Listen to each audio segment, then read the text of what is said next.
जशन ये तीसरा क्वेश्चन करते हैं। देखो इदा के क्वेश्चन इस चैप्टर च आएंगे।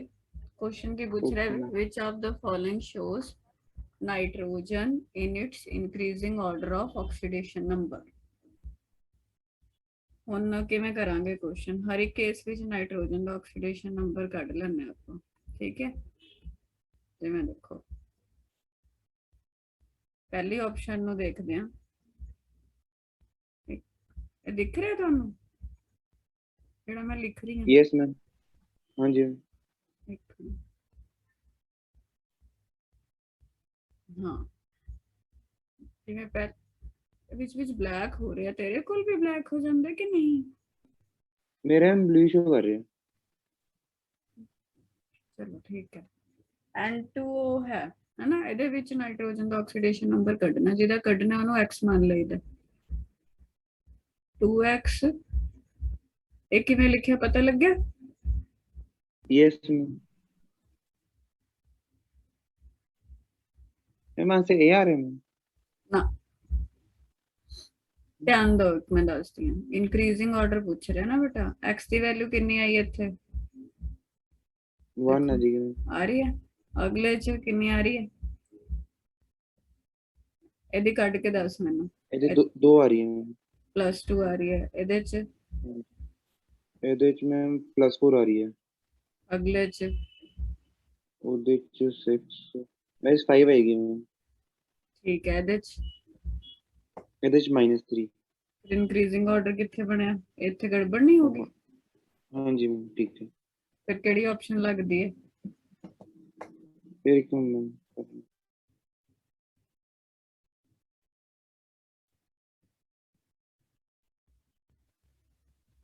मैम बी होएगा फिर यस देख बाकी सारा सेम है ये पीछे लाता है ਉਹਨੇ क्वेश्चन ना ਤੁਸੀਂ ਨੋਟਸ ਵਿੱਚ ਲਿਖ ਲੈਣੇ ਆ ਕਿਉਂਕਿ ਨੋਟਸ ਵਿੱਚ ਨਹੀਂ ਹੈਗੇ ਮੈਂ ਐਕਸਟਰਾ ਕਰਾ ਰਹੀ ਹਾਂ ਹੋਰ ਬੁక్స్ ਤੋਂ ਤਾਂ ਕੋਸ਼ਿਸ਼ ਕਰੋ ਕਿ ਜਿਹੜੇ ਨੋਟਸ ਦੇ ਨਾਲ ਐਕਸਟਰਾ ਪੇजेस ਕਰਕੇ ਇਹਨੂੰ ਸਟੇਪਲ ਕਰਕੇ ਆਪਦਾ ਲਿਖ ਕੇ ਕਰ ਲਿਓ ਪਿਛਲੀ ਰਿਕਾਰਡਿੰਗ 'ਚ ਵੀ ਆਪਾਂ ਕੁਝ ਡਿਸਕਸ਼ਨ ਕੀਤੀ ਸੀ ਠੀਕ ਹੈ ਯੈਸ ਚਲੋ ਟੌਪਿਕ ਕਰਦੇ ਆ ਫਿਰ ਉਹਦੇ ਰਿਲੇਟਡ ਇੱਕ ਦੋ ਹੋਇਆ ਉਹ ਕਰਾਂਗੇ ਅੱਛਾ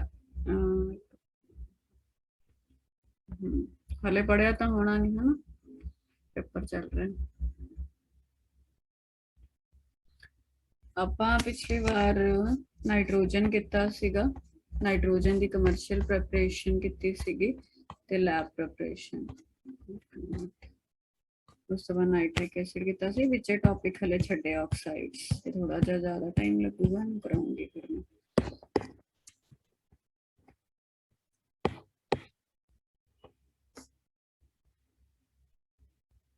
ਲੈ ਦੇਖੋ ਇਹ ਕਰ ਲਿਆ ਆਪਾਂ ਯਾਦ ਹੈ ਪਿਛਲੀ ਵਾਰ ਪੜਿਆ ਸੀ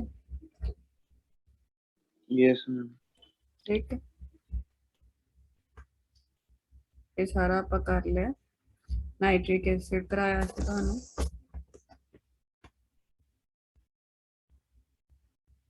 ਮੈਟਲਸ ਨਾਲ ਰਿਐਕਸ਼ਨ ਕਰਾਇਆ ਸੀ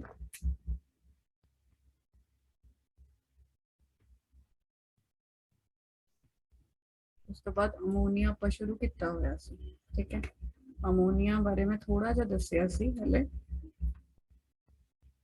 ਇਹਦੀ ਨੈਚੁਰਲ ਪ੍ਰੈਪਰੇਸ਼ਨ ਕੀਤੀ ਸੀਗੀ ਵੀ ਯੂਰੀਆ ਦੀ ਡੀਕੰਪੋਜੀਸ਼ਨ ਤੋਂ ਫਾਰਮ ਹੁੰਦਾ ਤੇ ਬਾਕੀ ਅਮੋਨੀਅਮ ਦੇ ਜਿਹੜੇ ਕੰਪਾਊਂਡਸ ਹੁੰਦੇ ਆ ਜਿਵੇਂ ਅਮੋਨੀਅਮ ਕਲੋਰਾਈਡ ਹੈ ਅਮੋਨੀਅਮ ਸਲਫੇਟ ਹੈ ਜਦੋਂ ਅਸੀਂ ਇਹਨੂੰ ਬੇਸ ਨਾਲ ਟ੍ਰੀਟ ਕਰਦੇ ਹਾਂ ਸਟਰੋਂਗ ਬੇਸ ਨਾਲ ਤਾਂ ਵੀ ਅਮੋਨੀਆ ਰਿਲੀਜ਼ ਹੁੰਦੀ ਹੈ ਠੀਕ ਹੈ ਇਹ ਚੀਜ਼ ਕੀਤੀ ਸੀ ਹੁਣ ਇਹਦੇ ਰਿਲੇਟਡ ਵੀ ਇੱਕ ਕੁਐਸਚਨ ਹੈ ਇੱਕ ਮਿੰਟ ਹਲੇ ਤੁਹਾਨੂੰ ਕੀ ਦਿਖ ਰਿਹਾ ਬੇਟਾ ਤੁਹਾਡੀ ਵੀਡੀਓ ਆ ਰਹੀ ਹੈ हाँ जी वो मुझे दिख रहा है share screen just 1 minute question दिख रहा है यस मैम ਹੁਣ ਇਹ ਕੁਐਸਚਨ ਦੱਸ ਮੈਨੂੰ ਕੀ ਕੀ ਇਹਦਾ ਆਨਸਰ ਹੈ ਅਮੋਨੀਆ ਜਿੰਨਾ ਆਪਾਂ ਪੜਿਆ ਉਹਦੇ ਵਿੱਚ ਹੀ ਇਹਦਾ ਆਨਸਰ ਹੈ ਨੋਟਸ ਹੈਗੇ ਨੇ ਕੋਲੇ ਜੇ ਕੋਲੇ ਹੈਗੇ ਨੇ ਨੋਟਸ ਤਾਂ ਮੈਂ ਵੀ ਖੋਲੇ ਹੋਏ ਆ ਬਟ ਮੈਨੂੰ ਹਲੇ ਹਿਲਾਉਂਗੀ ਨਹੀਂ ਦੇਖ ਅਮੋਨੀਆ ਆਪਾਂ ਅਮੋਨੀਆ ਦੀ ਫਾਰਮੇਸ਼ਨ ਪਹਿਲਾਂ ਤਾਂ ਯੂਰੀਆ ਤੋਂ ਦੱਸੀ ਸੀ ਯੂਰੀਆ ਕਿਹੜਾ ਇਹਨਾਂ ਚੋਂ ਜਸ਼ਨ ਬੀ ਹੈਗਾ ਬੀ ਹੈ ਉਹ ਤਾਂ ਬਟ ਉਹਨੇ ਕੀ ਪੁੱਛਿਆ ਵੀ ਕਿਹੜਾ ਅਮੋਨੀਆ ਨਹੀਂ ਦਊਗਾ ਤਾਂ ਮਤਲਬ ਬੀ ਆਪਸ਼ਨ ਤਾਂ ਹੋ ਨਹੀਂ ਸਕਦਾ ਸਮਝ ਗਿਆ ਯੈਸ ਤੇ ਹੋਰ ਜਿਹੜਾ ਹੋਰ ਪ੍ਰੈਪਰੇਸ਼ਨ ਲਿਖੀ ਆਪਾਂ ਉਹ ਕੀ ਲਿਖੀ ਆ ਵੀ ਅਮੋਨੀਅਮ ਦੇ ਜਿਹੜੇ ਸਾਲਟਸ ਹੁੰਦੇ ਆ ਜਦੋਂ ਉਹਨਾਂ ਨੂੰ ਸਟਰੋਂਗ ਬੇਸ ਨਾਲ ਟ੍ਰੀਟ ਕਰਾਉਂਦੇ ਆ। ਹੁਣ ਇਹ ਤਿੰਨੋਂ ਅਮੋਨੀਅਮ ਦੇ ਸਾਲਟ ਹੈ, ਹੁਣ ਕੀ ਕਰੀਏ?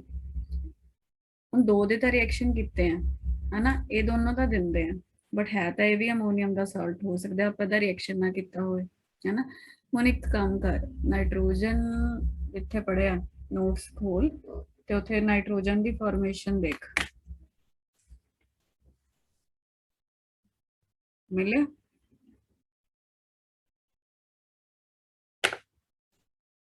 मैं की कह रही हूँ समझ आ रही है कि नहीं? आ देखो चलो मैं हाँ जी, शेयर मैं कर, समझता है जी। देखो ये ਤਾਂ क्वेश्चन ਸੀਗਾ मतलब ਫੰਡਾ ਇਹ ਸੀ ਅਮੋਨੀਅਮ ਦੇ ਸਾਲਟ ਨੂੰ ਜਦੋਂ ਹੀਟ ਕਰਦੇ ਆ ਤਾਂ ਸਟਰੋਂਗ ਅਲਕਲੀ ਨਾਲ ਅਮੋਨੀਆ ਲਿਬਰੇਟ ਹੁੰਦਾ ਹੈ। ਹੁਣ ਇਹ ਦੋਨੋਂ ਤਾਂ ਆਪਸ਼ਨਾਂ 'ਚ ਹੈਗਾ ਬਟ ਦੇਖਿਆ ਜਾਵੇ ਤਾਂ ਇਹ ਵੀ ਤਾਂ ਅਮੋਨੀਅਮ ਦਾ ਸਾਲਟ ਹੈ ਹਨਾ, ਬਟ यस मैम। ਇਹ ਅਮੋਨੀਆ ਨਹੀਂ ਦਿੰਦਾ, ਐਕਸੈਪਸ਼ਨ ਲਗਾ ਲਓ ਇਹਨੂੰ ਜਾਂ ਕੁਝ ਵੀ ਲਾ ਲਓ, ਇਹ ਕੀ ਦਿੰਦਾ ਫਿਰ? ਇਹ ਨਾਈਟ੍ਰੋਜਨ ਦਿੰਦਾ। ਇੱਕ ਮਿੰਟ ਇੱਥੇ ਰਿਐਕਸ਼ਨ ਲਿਖਿਆ ਸੀ ਆ ਰਿਹਾ,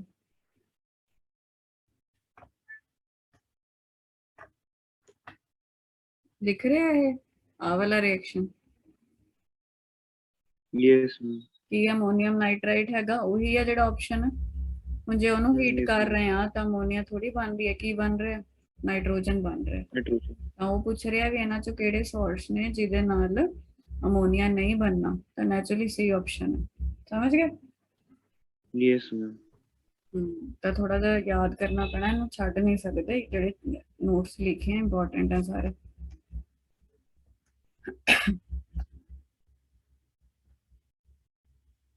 ਹੁਣ ਆਪਾਂ ਅਮੋਨੀਆ ਨੂੰ ਅੱਗੇ ਕੰਪਲੀਟ ਕਰਦੇ ਹਾਂ। ਥੋੜਾ ਜਿਹਾ ਬੇਟਾ ਦੇਖੋ ਛੁੱਟੀਆਂ ਹੁਣ ਹੋਣਗੀਆਂ, ਮੈਂ ਤੁਹਾਨੂੰ ਦੱਸਿਆ ਸੀ ਆਲਰੇਡੀ। ਕੱਲ ਮੈਂ ਕੋਸ਼ਿਸ਼ ਤਾਂ ਕਰੂੰਗੀ ਮੈਂ ਲਾ ਦਾਂ, ਬਟ ਕੱਲ ਤੇ ਪਰਸੋਂ ਮੈਂ ਕਾਫੀ ਬਿਜ਼ੀ ਹਾਂ ਮੈਰਿਜ ਫੰਕਸ਼ਨ ਵਗੈਰਾ ਨੇ, ਬਟ ਇਹ ਹੈਗਾ ਵੀ ਮੈਂ ਕੋਸ਼ਿਸ਼ ਕਰੂੰਗੀ ਆਨਲਾਈਨ ਹੀ ਲੱਗ ਜੇ, ਇੰਸਟੀਟਿਊਟ ਤਾਂ ਨਹੀਂ ਆਉਂਗੀ। ਜੇ ਕੁਝ ਦਿੱਕਤ ਵੀ ਹੋਊਗੀ ਨਾ, ਜਦੋਂ ਬਾਅਦ ਚੋਂ 25-26 ਤੋਂ ਆਪਾਂ ਕਲਾਸ ਲੈਣੀ ਹੈ, ਉਦੋਂ ਆਪਾਂ ਮਤਲਬ ਹੋਰ ਜ਼ਿਆਦਾ ਲਾ ਲਾਂਗੇ, ਸਮਝ ਰਹੇ ਹੋ? ਡੇਢ ਦੀ ਬਜਾਏ 2-2 2.5 ਘੰਟੇ ਲਾ ਲਾਂਗੇ, ਤੁਹਾਡਾ ਕੰਮ ਨਹੀਂ ਰਹਿੰਦਾ, ਉਹਦੀ ਤੁਸੀਂ ਕੋਈ ਟੈਨਸ਼ਨ ਨਹੀਂ ਲੈਣੀ, ਠੀਕ ਹੈ? ਉਹ ਮੇਰੀ ਰਿਸਪੌਂਸਿਬਿਲਟੀ ਹੈ ਵੀ ਤੁਹਾਡਾ ਪੀ ਬਲੌਕ ਚੰਗੀ ਤਰ੍ਹਾਂ ਹੋ ਜੇ ਤੇ ਰਿਵੀਜ਼ਨ ਵੀ ਹੋ ਜੇ ਤੁਹਾਡੇ ਫਸਟ ਟਰਮ ਦੇ ਸਿਲੇਬਸ। ਹਾਂਜੀ, ਤਾਂ ਅਮੋਨੀਆ ਦੀ ਹੁਣ ਕਮਰਸ਼ੀਅਲ ਲੈਵਲ ਤੇ ਪ੍ਰੈਪਰੇਸ਼ਨ ਕਿੱਦਾਂ ਕਰਦੇ? ਕਮਰਸ਼ੀਅਲ ਲੈਵਲ ਉਹੀ ਇੰਡਸਟਰੀਅਲ ਆ ਬੇਟਾ ਸਟਰਕਚਰ ਹੈ, ਉਦੋਂ ਵੀ ਸਮਝਾਇਆ ਸੀ, ਆਲਰੇਡੀ ਕਰ ਚੁੱਕੇ ਹਾਂ ਅਮੋਨੀਆ ਦਾ ਸਟਰਕਚਰ ਹਾਈਡਰਾਈਡਸ ਦੇ ਵਿੱਚ, ਤਾਂ ਉਹ ਚੀਜ਼ ਉਰੇ ਤੁਸੀਂ ਚਾਹੇ ਲਿਖ ਲਓ, ਸਟਰਕਚਰ ਆਲਰੇਡੀ ਡਨ ਇਨ ਹਾਈਡਰਾਈਡਸ, ਤਾਂ ਕਿ ਯਾਦ ਰਹੇ ਰਿਵਾਈਜ਼ ਕਰਨਾ। ਹੁਣ ਕਮਰਸ਼ੀਅਲ ਮਤਲਬ ਮੇਨ ਵੱਡੇ ਸਕੇਲ ਤੇ ਕਿੱਦਾਂ ਬਣਦੀ ਹੈ? ਹੇਬਰਸ ਪ੍ਰੋਸੈਸ ਹੈ। ਹੇਬਰ ਪ੍ਰੋਸੈਸ ਕੀ ਹੁੰਦਾ? ਨਾਈਟ੍ਰੋਜਨ ਤੇ ਹਾਈਡਰੋਜਨ ਨੂੰ ਆਪਾਂ ਰਿਐਕਟ ਕਰਾਉਂਦੇ ਆ, ਕੁਝ ਪਾਰਟਿਕੂਲਰ ਕੰਡੀਸ਼ਨਾਂ ਹੁੰਦੀਆਂ। ਉਹ ਕੰਡੀਸ਼ਨਾਂ ਕੀ ਹੁੰਦੀਆਂ ਨੇ? ਟੈਂਪਰੇਚਰ ਰੱਖੀਦਾ 700 ਕੈਲਵਿਨ ਦੇ ਅਰਾਊਂਡ। ਲੀ ਚੈਟਲਰ ਪ੍ਰਿੰਸੀਪਲ ਸ਼ਾਇਦ ਸੁਣਿਆ ਹੋਏ, +1 ਦੇ ਇਕੁਇਲਿਬਰੀਅਮ ਚੈਪਟਰ 'ਚ ਸੀਗਾ, ਤੇ ਉਹਦੀ ਮਤਲਬ ਉਹ ਕੀ ਹੁੰਦਾ ਉਹ ਨਹੀਂ ਤੁਸੀਂ ਪੜ੍ਹਨਾ, ਇਹ ਵੀ ਜਿਹੜੇ ਕੰਡੀਸ਼ਨਾਂ ਬਣਾਈਆਂ ਗਈਆਂ ਨੇ ਨਾ, ਇਹ ਲੀ ਚੈਟਲਰ ਪ੍ਰਿੰਸੀਪਲ ਨੂੰ ਧਿਆਨ ਵਿੱਚ ਰੱਖ ਕੇ ਬਣਾਈਆਂ ਗਈਆਂ, ਠੀਕ ਹੈ? ਲੀ ਚੈਟਲਰ ਪ੍ਰਿੰਸੀਪਲ ਉਹਨਾਂ ਪ੍ਰੋਸੈਸਸ ਤੇ ਲੱਗਦਾ ਹੁੰਦਾ ਜਿਹੜੇ ਰਿਵਰਸੀਬਲ ਹੁੰਦੇ ਨੇ। ਇਹ ਪ੍ਰੋਸੈਸ ਡੈਲਟਾ H ਨੈਗੇਟਿਵ ਦਾ ਮਤਲਬ ਕਿ ਐਂਡੋ ਹੋਊਗੀ ਕਿ ਐਕਸੋ? कितने? डेल्टा H नेगेटिव लिखा, तो ये प्रोसेस नेगेटिव एक्सोथर्मिक होएगा। एक्सोथर्मिक होएगा, हीट लिबरेट होएगी। ਹੁਣ ਜੇ ਐਗਜ਼ੋਥਰਮਿਕ ਹੈ ਤਾਂ ਲੀ ਚੈਟਲੀਅਰ ਪ੍ਰਿੰਸੀਪਲ ਇਹ ਦੱਸਦਾ ਸਾਨੂੰ ਵੀ ਜਿਹੜੀਆਂ ਐਗਜ਼ੋਥਰਮਿਕ ਪ੍ਰੋਸੈਸਿਸ ਹੁੰਦੀਆਂ ਨੇ ਉਹ ਹਮੇਸ਼ਾ ਲੋ ਟੈਂਪਰੇਚਰ ਤੇ ਫੇਵਰੇਬਲ ਹੁੰਦੀਆਂ। ਫੇਵਰੇਬਲ ਦਾ ਮਤਲਬ ਹੁੰਦਾ ਜਸ਼ਨ ਵੀ ਅਸੀਂ ਹੁਣ ਦੇਖ ਆਪਾਂ ਕੋਈ ਇੰਡਸਟਰੀ ਲਈ ਹੈ ਜਿਹਦੇ ਚ ਅਮੋਨੀਆ ਬਣਾਉਣਾ, ਤਾਂ ਤੂੰ ਕੀ ਚਾਹੇਗਾ ਰਿਐਕਸ਼ਨ ਫਾਰਵਰਡ ਜਾਏ ਕਿ ਬੈਕਵਰਡ ਜਾਏ? फॉरवर्ड में। ਫਾਰਵਰਡ ਹੈ ਨਾ। ਲੀ ਚੈਟਲੀਅਰ ਪ੍ਰਿੰਸੀਪਲ ਆ ਕੇ ਪਤਾ ਲੱਗਦਾ ਹੈ ਵੀ ਕਿਉਂਕਿ ਰਿਐਕਸ਼ਨ ਰਿਵਰਸੀਬਲ ਹੈ ਤਾਂ ਐਗਜ਼ੋਥਰਮਿਕ ਵਾਲੀਆਂ ਲੋ ਟੈਂਪਰੇਚਰ ਤੇ ਅੱਗੇ ਨੂੰ ਜਾਂਦੀਆਂ। ਬਟ ਹੁਣ ਸ਼ਾਇਦ ਮਨ 'ਚ ਕੁਐਸਚਨ ਆ ਸਕਦਾ ਹੈ ਕਿ 700 ਕੈਲਵਿਨ ਕੋਈ ਲੋ ਟੈਂਪਰੇਚਰ ਤਾਂ ਹੈ ਨਹੀਂ, ਫਿਰ ਇੱਥੇ ਲੋ ਕਿਉਂ ਲਿਖਿਆ? ਉਹ ਹੁੰਦਾ ਇਹ ਵੀ ਜੇ ਅਸੀਂ ਬਹੁਤ ਜ਼ਿਆਦਾ ਲੋ ਟੈਂਪਰੇਚਰ ਕਰ ਦਈਏ ਨਾ ਤਾਂ ਜਿਹੜਾ ਰਿਐਕਸ਼ਨ ਹੁੰਦਾ ਉਹਦੀ ਸਪੀਡ ਵੀ ਘਟ ਜਾਂਦੀ ਹੈ। ਕੈਮੀਕਲ ਕਾਈਨੈਟਿਕਸ ਦੇ ਫੰਡੇ ਵੀ ਲੱਗਦੇ ਆ, ਜੇ ਵੈਸੇ ਦੀ ਸਪੀਡ ਘਟ ਗਈ ਤਾਂ ਵੀ ਫਿਰ ਮਤਲਬ ਇੰਡਸਟਰੀਅਲ ਲੈਵਲ ਤੇ ਚੀਜ਼ਾਂ ਔਖੀਆਂ ਹੋ ਜਾਂਦੀਆਂ। ਇਸ ਕਰਕੇ ਵਿੱਚ ਵਿਚਾਲੜਾ ਜਿਹਾ ਟੈਂਪਰੇਚਰ ਲੈ ਲੈਂਦੇ ਨਾ, ਮਤਲਬ ਬਹੁਤ ਘੱਟ ਤੇ ਨਾ ਜ਼ਿਆਦਾ ਤਾਂ ਲੈਣਾ ਹੀ ਨਹੀਂ, ਇਸ ਕਰਕੇ 700 ਕੈਲਵਿਨ ਜਿਹੜਾ ਹੁੰਦਾ ਉਹ ਹੇਬਰ ਪ੍ਰੋਸੈਸ ਲਈ ਐਪਰੋਪ੍ਰੀਏਟ ਹੈ। ਸਮਝ ਆ ਗਈ ਗੱਲ? Yes ma'am. ਤੇ ਟੈਂਪਰੇਚਰ ਇਹਦਾ ਜ਼ਰੂਰ ਯਾਦ ਰੱਖਣਾ ਪੈਣਾ। ਬਾਕੀਆਂ 'ਚ ਇਦਾਂ ਵੀ ਚੱਲ ਜੂ ਵੀ ਜਸਟ ਇਹ ਯਾਦ ਕਰ ਲਿਆ ਵੀ ਹੀਟ ਕਰਨਾ ਜਾਂ ਨਹੀਂ ਕਰਨਾ, ਇੱਥੇ ਰੱਖਣਾ ਪੈਣਾ। ਤੇ ਪ੍ਰੈਸ਼ਰ ਹਾਈ 200 ਐਟਮੋਸਫੀਅਰ ਦੇ ਅਰਾਊਂਡ ਪ੍ਰੈਸ਼ਰ ਇੱਥੇ ਚਾਹੀਦਾ ਹੁੰਦਾ। ਇੱਕ ਐਟਮੋਸਫੀਅਰ 10⁵ ਪਾਸਕਲ ਦੇ ਬਰਾਬਰ ਹੁੰਦਾ। ਪਾਸਕਲ ਵੀ ਉਹਦਾ ਯੂਨਿਟ ਹੀ ਹੈ। ਇੱਕ ਮਿੰਟ ਬੇਟਾ ਹੋਲਡ ਕਰ ਬਸ। ਹੈਲੋ ਹੈਲੋ, ਹਾਂ ਦੀਦੀ ਮੇਰੀ ਨਾ ਕਲਾਸ ਹੈ ਚੱਲ ਰਹੀ ਹੈ।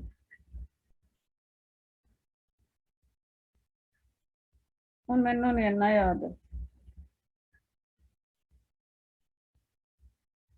ਨਹੀਂ ਉਹਦੇ ਨੇ ਫੋਟੋ ਖਿੱਚੀ ਸੀ। ਹੁਣ ਮੈਂ ਕਿੱਥੋਂ ਦੇਖਾਂ ਦੀਦੀ, ਮੈਨੂੰ ਮੈਂ ਪੜ੍ਹਾ ਰਹੀ ਹਾਂ।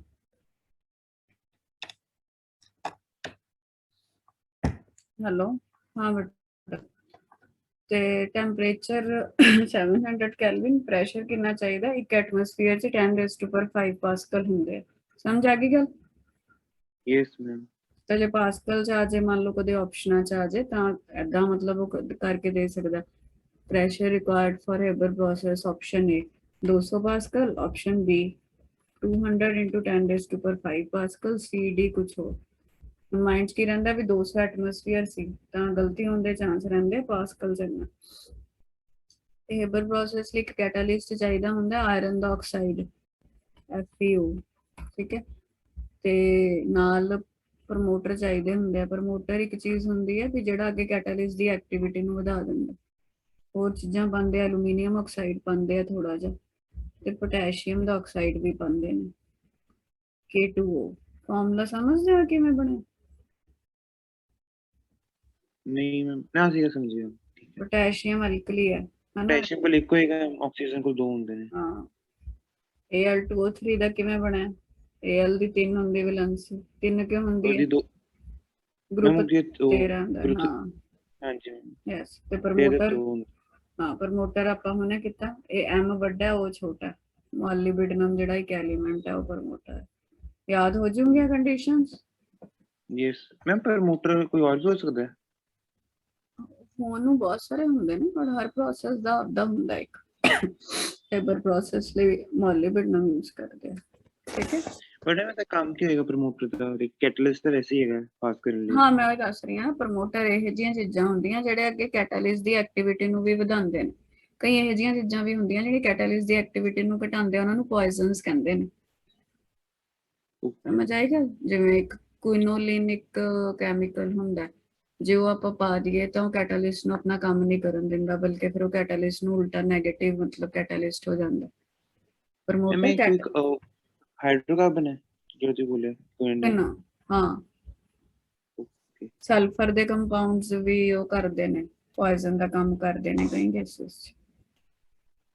ਅੱਛਾ, ਇਹ ਵੈਸੀ ਡਾਇਗਰਾਮ ਹੈਗੀ ਆ ਇੱਕ ਇੰਡਸਟਰੀ ਲੈਵਲ ਨੂੰ ਰਿਪਰੈਜ਼ੈਂਟ ਕੀਤਾ ਹੋਇਆ। ਨਾਈਟ੍ਰੋਜਨ ਅਮੋਨੀਆ ਬਣਾਉਣਾ ਆਪਾਂ, ਇਧਰੋਂ ਨਾਈਟ੍ਰੋਜਨ ਪਾਈ, ਇਧਰੋਂ ਹਾਈਡਰੋਜਨ ਪਾਈ। ਪ੍ਰੈਸ਼ਰ ਲਈ ਕੰਪਰੈਸਰ ਹੁੰਦਾ, 200 ਐਟਮੋਸਫੀਅਰ ਪ੍ਰੈਸ਼ਰ ਤੇ ਕੰਪਰੈਸ ਕਰਨਾ, ਫਿਰ ਉਹ ਅੱਗੇ ਜਾਂਦੇ, ਠੀਕ ਹੈ। ਹੁਣ ਇੱਧਰ ਨੂੰ ਗਏ, ਪਹਿਲਾਂ ਆਪਾਂ ਦੇਖੋ ਇਹ ਏਦਾਂ ਇੱਧਰ ਨੂੰ ਜਾ ਰਹੇ ਨੇ ਤਾਂ ਉਹਦੇ ਵਿੱਚ ਇਹ ਚੈਂਬਰ ਵਿੱਚ ਕੈਟਾਲਿਸਟ ਮਿਕਸ ਹੋ ਜਾਂਦੇ ਆ, ਉਹਦੇ ਵਿੱਚ iron oxide and all that ਸਾਰੀ ਚੀਜ਼ਾਂ। ਹੁਣ ਮੋਲੀਬਡਨਮ ਨੇ ਅਲੱਗ ਦਿਖਾਇਆ ਨਹੀਂ, ਛੋਟੀ ਜਿਹੀ ਚੀਜ਼ ਹੈ, ਉਹ ਵੀ ਵਿੱਚ ਹੀ ਹੋਦਾ ਹੁੰਦਾ।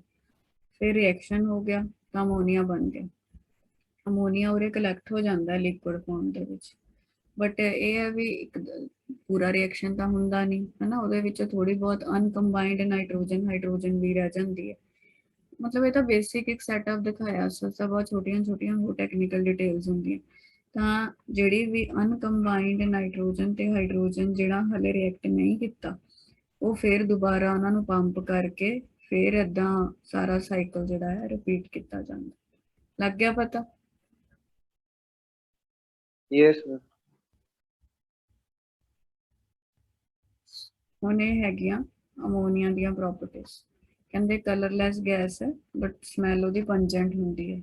ਇਹ ਆਰਡਰ ਹੈ, ਆਰਡਰ ਇਹ ਵਾਲੇ ਸਪੈਲਿੰਗ ਨਹੀਂ ਹੁੰਦੇ, ਇਹ ਹੁੰਦੇ ਸਮੈਲ, ਮਤਲਬ ਤਿੱਖੀ ਜਿਹੀ ਸਮੈਲ ਹੁੰਦੀ ਹੈ, ਅਮੋਨੀਕਲ ਸਮੈਲ ਬੋਲਦੇ ਆ, ਸ਼ਾਇਦ ਲੈਬ ਵਿੱਚ ਤੁਸੀਂ ਐਕਸਪੀਰੀਅੰਸ ਵੀ ਕੀਤਾ ਹੋਵੇ। ਪਾਣੀ ਵਾਟਰ ਵਿੱਚ ਬਹੁਤ ਹਾਈਲੀ ਸੋਲੂਬਲ ਹੁੰਦੀ ਹੈ ਅਮੋਨੀਆ, ਜਦੋਂ ਇਹਨੂੰ ਪਾਣੀ 'ਚ ਡਿਜ਼ੋਲਵ ਕਰਦੇ ਆ ਤਾਂ ਇਹ ਅਮੋਨੀਅਮ ਹਾਈਡਰੋਕਸਾਈਡ ਬਣਾ ਦਿੰਦੀ ਹੈ। ਠੀਕ ਹੈ, ਹਾਈਲੀ ਸੋਲੂਬਲ। ਸੁਣਿਆ ਹੈ ਅਮੋਨੀਅਮ ਹਾਈਡਰੋਕਸਾਈਡ? Yes ma'am. ਇਹ ਵੀਕ ਬੇਸ ਹੁੰਦਾ। ਠੀਕ ਹੈ, ਆਹ ਵਾਲਾ ਰਿਐਕਸ਼ਨ ਬੜਾ ਇੰਪੋਰਟੈਂਟ ਹੈ ਕੁਝ ਆਬਜੈਕਟਿਵ ਪੁਆਇੰਟ ਆਫ View ਦੇ ਨਾਲ। Ammonia is used for the detection of ions. ਜਿਵੇਂ ਅਮੋਨੀਆ ਕਾਪਰ ਆਇਨ ਦੇ ਨਾਲ ਮਿਲ ਕੇ ਇੱਕ ਬਲੂ ਕਲਰ ਦਾ ਕੰਪਲੈਕਸ ਬਣਾਉਂਦੀ ਹੈ। ਹੁਣ ਮੰਨ ਲਓ ਕੋਈ ਬਲੂ ਕਲਰ ਦਾ ਕੰਪਲੈਕਸ ਬਣ ਰਿਹਾ ਅਮੋਨੀਆ ਦੇ ਨਾਲ, ਤਾਂ ਅਸੀਂ ਕਹਿ ਸਕਦੇ ਹਾਂ ਵੀ ਹੋ ਸਕਦਾ ਹੈ ਜਿਹੜਾ ਸਾਨੂੰ ਦਿੱਤਾ ਹੈ ਉਹ ਕਿਊਪਰਿਕ ਆਇਨ ਹੋਏ, Cu2+ ਕਿਊਪਰਿਕ ਆਇਨ। ਇਦਾਂ ਹੀ ਹੁਣ ਆ ਦੇਖੋ ਅਗਲਾ ਰਿਐਕਸ਼ਨ ਚ ਕੀ ਦਿੱਤਾ, ਸਿਲਵਰ ਦੇ ਨਾਲ ਜਿਹੜੀ ਅਮੋਨੀਆ ਉਹ ਮਿਲ ਕੇ ਕੋਆਰਡੀਨੇਸ਼ਨ ਕੰਪਾਊਂਡ ਚ ਪੜੇ ਸੀ ਆਪਾਂ, ਯਾਦ ਹੋਏਗਾ ਡਾਈਐਮੀਨ, ਯਾਦ ਹੈ? ਸਿਲਵਰ ਕਲੋਰਾਈਡ ਬਣੇਗਾ ਦਾ ਨਾਮ। ਇਹ ਪੋਜ਼ਿਟਿਵ ਪਾਰਟ ਹੈ ਤਾਂ ਸਿਲਵਰ ਲਿਖਾਂਗੇ, ਨੈਗੇਟਿਵ ਹੁੰਦਾ ਤਾਂ ਅਰਜੈਂਟੇਟ ਲਿਖਦੇ। ਐਨੀਵੇਜ਼ ਉਹ ਤਾਂ ਕੋਆਰਡੀਨੇਸ਼ਨ ਦੀਆਂ ਗੱਲਾਂ। ਹੁਣ ਜੇ ਸਿਲਵਰ ਦੇ ਕਿਸੇ ਕੰਪਾਊਂਡ ਨਾਲ ਇਹ ਕੋਈ ਇਦਾਂ ਦਾ ਕੰਪਲੈਕਸ ਦੇ ਰਹੀ ਹੈ, ਸੋਲੂਬਲ ਹੈ ਉਹ ਕੰਪਲੈਕਸ, ਤਾਂ ਹੋ ਸਕਦਾ ਹੈ ਵੀ ਉਹ ਸਿਲਵਰ ਦਾ ਆਇਨ ਹੋਏ। ਠੀਕ ਹੈ, ਤਾਂ ਇਹ ਮਤਲਬ ਅਮੋਨੀਆ ਦੀ ਇੱਕ ਖਾਸੀਅਤ ਹੈ ਵੀ ਇਹ ਡਿਟੈਕਸ਼ਨ ਆਫ ਕੈਟਾਇਨਸ ਲਈ ਆਇਨਸ ਵਾਸਤੇ ਯੂਜ਼ ਹੁੰਦੀ ਹੈ। ਤੇ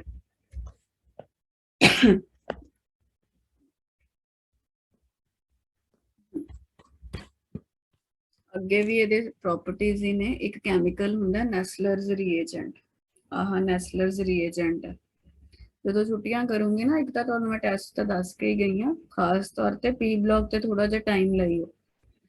ਮਤਲਬ ਇਹਦੇ ਕਿਉਂਕਿ ਟਾਈਮ ਦੇਖੋ ਲੱਗੂਗਾ, ਚੀਜ਼ਾਂ ਯਾਦ ਕਰਨ ਲੱਗੇ, ਰਿਐਕਸ਼ਨ ਲਿਖ ਲਿਖ ਕੇ ਦੇਖੋਗੇ ਤਾਂ ਹੀ ਹੋਊਗਾ। ਉਹ ਨੈਸਲਰਸ ਰੀਏਜੈਂਟ ਇਹ ਸਾਰਾ ਕੰਪਾਊਂਡ ਹੈ, ਕੋਆਰਡੀਨੇਸ਼ਨ ਕੰਪਲੈਕਸ ਹੈ, ਅਲਕਲੀ ਤੇ ਪੋਟਾਸ਼ੀਅਮ ਮਰਕਰੀ ਆਇਓਡਾਈਡ ਦਾ ਕੰਪਲੈਕਸ ਹੈ। ਇਹਨੂੰ ਨੈਸਲਰਸ KOH प्लस करके ਹਾਂ ਵਿੱਚ ਸਾਰਾ ਐਡ ਕਰਕੇ ਹੈ। ਰੀਏਜੈਂਟ ਹੁੰਦਾ ਮਤਲਬ ਜਿਹੜੀ ਚੀਜ਼ ਨਾਲ ਕੋਈ ਚੀਜ਼ ਡਿਟੈਕਟ ਕੀਤੀ ਜਾਂਦੀ ਹੈ। ਜਦੋਂ ਅਮੋਨੀਆ ਨਾਲ ਨੈਸਲਰਸ ਰੀਏਜੈਂਟ ਮਿਲ ਜਾਂਦਾ ਤਾਂ ਇੱਕ ਕੰਪਾਊਂਡ ਬਣਦਾ। ਇਹਦਾ ਫਾਰਮੂਲਾ ਯਾਦ ਰੱਖੋ, ਥੋੜੀ ਜਿਹੀ ਨਾ ਐਕਸਟਰਾ ਚੀਜ਼ਾਂ ਐਨਸੀਈਆਰਟੀ ਚ ਵੈਸੇ ਹੈ ਨਹੀਂ, ਬਟ ਮੈਂ ਉਦਾਂ ਪਾਤੀਆਂ ਸੀ ਕਈ ਵਾਰ। ਹੁਣ ਅੱਜ ਕੱਲ ਤਾਂ CBSE ਵੀ ਆਬਜੈਕਟਿਵ ਲੈ ਰਹੀ ਹੈ, ਆ ਸਕਦਾ, ਤੇ ਬਾਕੀ JEE ਲਈ ਜ਼ਰੂਰੀ ਹੈ। ਜਿਹੜਾ ਕੰਪਾਊਂਡ ਬਣਦਾ ਬਰਾਊਨ ਕਲਰ ਦੇ PPT ਹੁੰਦੇ ਆ, ਠੀਕ ਹੈ, ਤੇ ਉਹਨੂੰ ਮਿਲਨਸ ਬੇਸ ਬੋਲਦੇ ਆ। ਆਇਓਡਾਈਡ ਆਫ ਮਿਲਨਸ ਬੇਸ ਵਗੈਰਾ ਸਾਰੇ ਨਾਮ ਇਹਦੇ ਲਈ ਯੂਜ਼ ਹੁੰਦੇ ਨੇ। ਬਰਾਊਨ ਕਲਰ ਦਾ ਹੁਣ ਜੇ ਕੁਐਸਚਨ ਏਦਾਂ ਆ ਸਕਦਾ, ਅਮੋਨੀਆ ਨਾਲ ਬਰਾਊਨ ਕਲਰ ਦਾ PPT ਬਣਿਆ ਤਾਂ ਕਿਹੜਾ ਰੀਏਜੈਂਟ ਰਿਐਕਟ ਕੀਤਾ ਹੋਏਗਾ, ਤਾਂ ਆਪਸ਼ਨਸ ਚ ਨਾਮ ਲਿਖੇ ਹੋਣਗੇ ਵੱਖਰੇ ਵੱਖਰੇ, ਤਾਂ ਉਦੋਂ ਸਾਨੂੰ ਪਤਾ ਹੋਣਾ ਚਾਹੀਦਾ ਵੀ ਨੈਸਲਰਸ ਰੀਏਜੈਂਟ ਨਾਲ ਰਿਐਕਸ਼ਨ ਹੋਇਆ ਸੀ। ਸਮਝ ਗਏ? हाँ जी। ਇਦਾਂ ਹੀ ਅਗਲਾ ਹੈਗਾ ਸੋਡੀਅਮ ਹਾਈਪੋਕਲੋਰਾਈਟ। ਅੱਛਾ ਧਿਆਨ ਰੱਖਿਓ, ਇਹ ਹੁੰਦਾ ਸੋਡੀਅਮ ਕਲੋਰਾਈਡ। ਕਲੋਰਾਈਡ ਕੀ ਹੁੰਦਾ Cl-1। ਇੱਕ ਹੋਰ ਆਇਨ ਹੁੰਦਾ OCl-1। ਇਹਦਾ ਨਾਮ ਹੈ ਹਾਈਪੋਕਲੋਰਾਈਟ। ਇਹ ਆਇਨ ਦੇ ਨਾਮ ਨੇ। ਇਹ ਸਾਰੇ ਆਇਨਸ ਤੁਹਾਨੂੰ ਹੈਲੋਜਨ ਜਿਹੜਾ ਹੈਗਾ ਪੀ ਬਲੌਕ ਚ ਗਰੁੱਪ ਜਿਹੜਾ ਆਪਾਂ 17 ਸਟੱਡੀ ਕਰਨਾ, ਉਹਦੇ ਵਿੱਚ ਆਇਨਸ ਪੜਾਏ ਜਾਣਗੇ। Hypochlorite ion I mean to say OCl पे टोटल -1 चार्ज है, तो इसके साथ Na+ लग जाएगा, तो ये बन गया सोडियम हाइपोक्लोराइट। समझ गए फॉर्मूला कैसे बना? फिर O कैसे बैलेंस होता है इसमें?